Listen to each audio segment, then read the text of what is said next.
Hi everyone, I'm GREYMOND. Today I wanted to remind you that you don't have to wait until you fully recover from OCD to start living the life you want.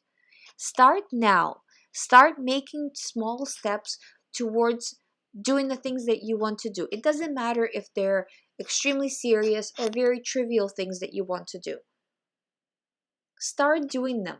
You will feel better about yourself. You will sidetrack your mind from purely being focused on OCD to researching other things, preparing other things, working on other things, you know? The mind can only focus on something so much if it has other things occupying it, right? So if you give your mind some other food, it won't attack OCD so much. The OCD will still be there, but it's just not going to be as bad, So say, for example, if your OCD is 10 out of 10, if you start focusing on something else, and by focusing on something else, I mean, make a list. I have to do this, this, this, and this. Okay, that's what I'm doing. Yep, the OCD is screaming loud and clear in my head. It's okay. It doesn't matter. I'm in the process of recovery. I'm sticking with the list. And you just stick with the list, and it's still screaming in your head, and that is how it goes. And that's what I mean, that if you would have just done nothing, just completely giving into OCD, it would have stayed at 10 out of 10. If you are doing something, you might knock it down to maybe 8 out of 10, maybe 7.5, 7 out of 10, maybe. So it's still going to be very loud, but it's not going to be as bad, you know and at the same time, you are now moving towards your goals. So you're moving towards the goal of recovery by disregarding the thought to the best of your ability, and you're moving towards your other goals by making steps to that bring you more forward to completing them. So however way you look at it, start now. You don't need to wait until after the recovery. That being said, you don't want to do too much in kind of in one day and really put a lot of stress and put a lot of pressure on yourself. Try to kind of see what you can handle and then increase as you are able to handle more, because what's going to happen is, if the first day your OCD is 10 out of 10, or let's say the first week, right, you're focusing on your goals, you're focusing on doing the things you want to do. Again, it doesn't matter, it doesn't have to be goals. It can be a hobby that you want to focus on. It can be very trivial. It doesn't matter, as long as you're focusing away from OCD. So it started out of 10, you refocused, it went down, say, to 8, right? That's week 1. Week 2, you're still focusing on whatever it is you want to do.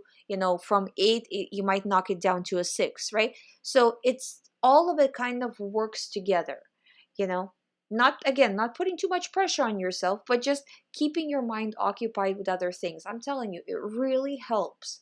And it also propels you forward, because a lot of the times when you have OCD, two things happen. First of all, it holds you back from doing the things that you want to do, which after a while you start to fall behind. And the second thing is a self-esteem issue, which over time of being beat down basically by OCD, a lot of the time self-esteem issues come up, and where you feel like you don't want to do anything anymore. You just want to get better, but you're not sure if you're going to get better. So why am I going to even bother doing anything? You start to get those kind of thoughts, right? So it's just having a list and following the list. So we're not analyzing, we're not trying to, oh, is this worth it? Is it not? I feel so bad. No, we're not doing that. We just have a list, and step by step, small steps, pretty much almost like microscopically small steps. So say, for example, what would be a goal? Like if your goal is to declutter your entire house. Okay, let's just say that that's a goal, right? That's probably everybody's goal. So declutter a house. Okay, so I'm just gonna go not even by room, but by area. I'm gonna do, say, this closet, then this closet, then this closet, right? And having those small steps every single day as a list, and following that list, and breaking. So you have a goal, and then you break that. So say, if you say reorganize the closet or get rid of stuff, well, which stuff do you want to get rid of, where you're gonna, so you have an actual list of that. So very, very microscopically managed, micromanaged sort of situation, but it will keep you focused, because if your OCD gets to 10 out of 10 in that first few days, or if it is already at 10 out of 10 the moment you wake up, which is the case for a lot of people, it's very hard in the moment to remember what it is that you wanted to do. So if you have a list and you're just consulting a list, that really, really helps in the moment. It seems kind of trivial maybe right now when you're feeling better, but in the moment it really helps. So you're just like, okay, and then you're just crossing it off, and you start to feel better about yourself as well. When you're crossing things off, you see that you're actually accomplishing things. And again, it can be a hobby. It doesn't have to be productivity. It just needs to be something that is occupying your mind, that is not OCD, that is taking you to where you want to be. I hope you find my videos helpful. If you haven't subscribed to this channel, please subscribe. If you would like to do the recovery program with me, all the information is on youhaveocd.com, and you can sign up from there. Thank you so much for watching. I'll see you tomorrow.